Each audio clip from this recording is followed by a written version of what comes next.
slides of silence. In the dense overgrowth on the outskirts of Pine Hollow, there lies the crumbling remains of Sunset Splash, a once thriving water park.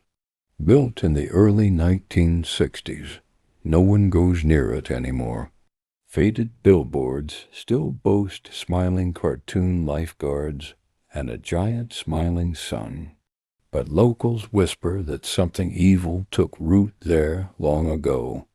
It closed abruptly in 1969 after a series of mysterious drownings. Children found floating in shallow pools, their faces twisted in terror, with no signs of water in their lungs.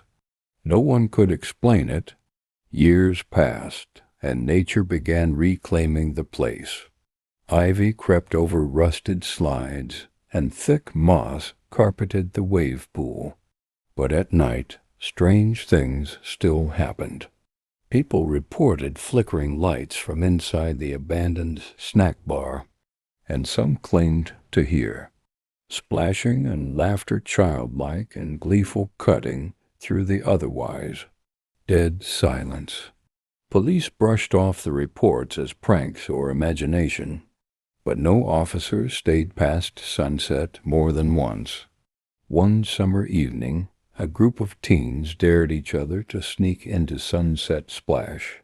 Armed with flashlights and beer, they laughed their way past the padlocked gates and made their way to the main pool. It was eerily intact, save for the stagnant green water and a few broken lounge chairs. Kyle, the ringleader, tossed a rock into the deep end. Instead of a splash, there was a hollow clang, like metal striking something buried beneath the surface. Curiosity got the better of them. Using a stick, they poked around the pool until something bobbed up an old, waterlogged lifeguard chair. As they stared, the water around it began to ripple, though there was no wind. Then came the giggling, soft, high-pitched, and close. The beam of a flashlight flicked across the pool, catching a small, pale hand just beneath the surface. One of the girls screamed, but when they looked again, it was gone. Panic set in. The group scattered, running toward the slides and lazy river. But the park had changed. Paths twisted in ways they hadn't when they entered, and wide entrances led to blank concrete walls.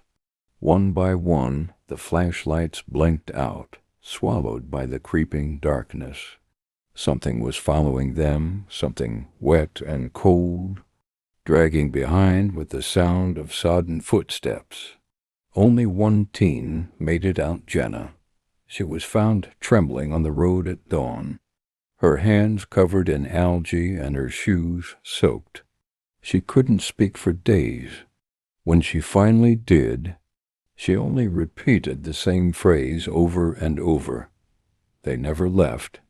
The water still remembers. The town sealed off Sunset Splash permanently after that, placing concrete barriers and steel fencing around its perimeter. But locals still claim that on humid summer nights, if you walk too close, you can hear children laughing, the whoosh of phantom slides, and see ripples moving across still empty water.